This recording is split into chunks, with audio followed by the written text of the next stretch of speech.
Everybody, this is Jim at sp500chart.com. It's Sunday afternoon, late afternoon, early evening, about 5:30, and we're going to take a look at the chart of the S&P 500 for the week ending August 7th, 2020.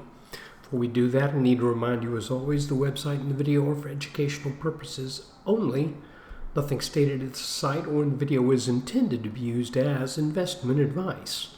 I can draw lines on charts, but you have to draw your own conclusions from your own research and make investment decisions that are suitable for your personal financial situation. And I am not a licensed financial professional, just a guy who draws lines on charts.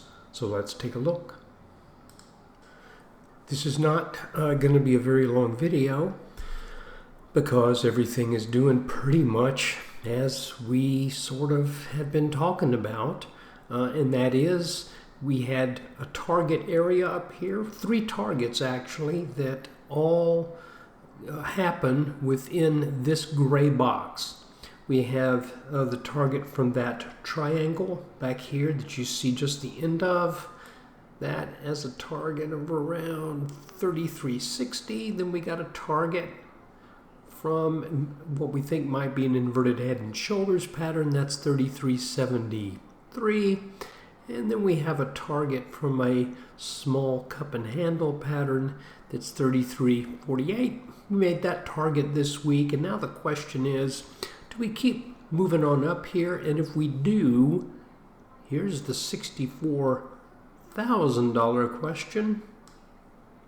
What happens when we reach this line right here? What is that line right there?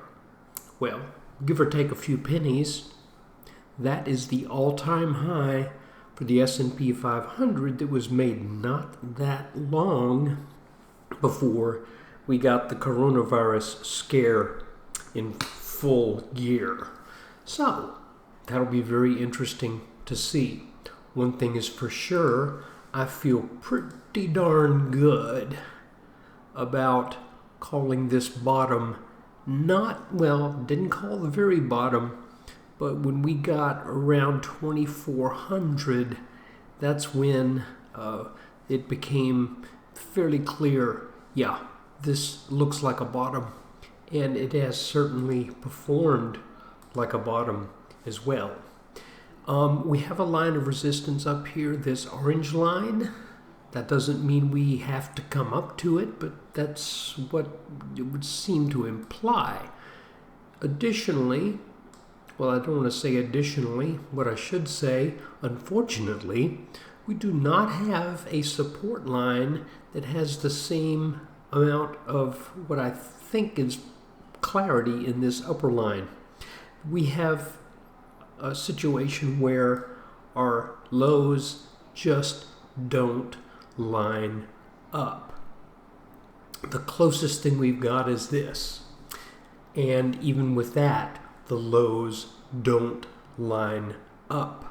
So, with that said, we have to kind of look at our support down here as being a bit on the fuzzy side.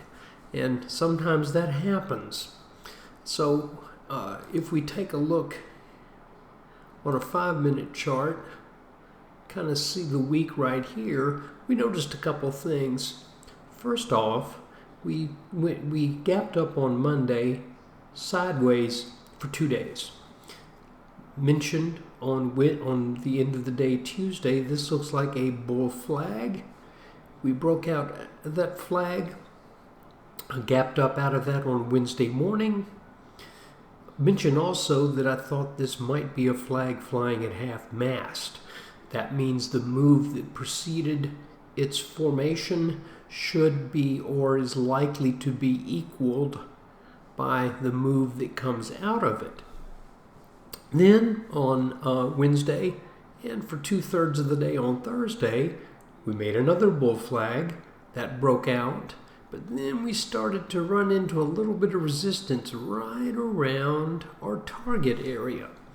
However, we did close up slightly on Friday, and I think that probably, I'm just guessing here, futures haven't opened yet, but I would sort of think that would bode well.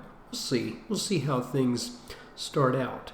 The other thing that's interesting is I mentioned that if this flag is flying at half-mast and then we made a second flag, you'd be surprised how often you see that first one form and then there's another little one, and that little one also flies at half-mast. So it's almost like if you look at the whole thing from the beginning, you get 50% of your move, you consolidate, then you get another move up that is 50% of the target from this, that consolidates. So in other words, this flag is flying at half-mast off of this leg, and this flag is flying at half-mast off of this one, and as a result, both of them point to the same thing. And that's a trip up into this gray area, into the upper part of it. Excuse me. So, I don't think the flag flying at half-mast, however, is a tradable thing.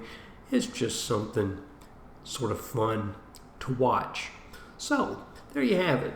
The week was up pretty much from start to finish, but in steps. Like I said, bull flag, breakout, smaller bull flag, little breakout, little trouble on Friday, and now we'll see how this week kicks off tomorrow.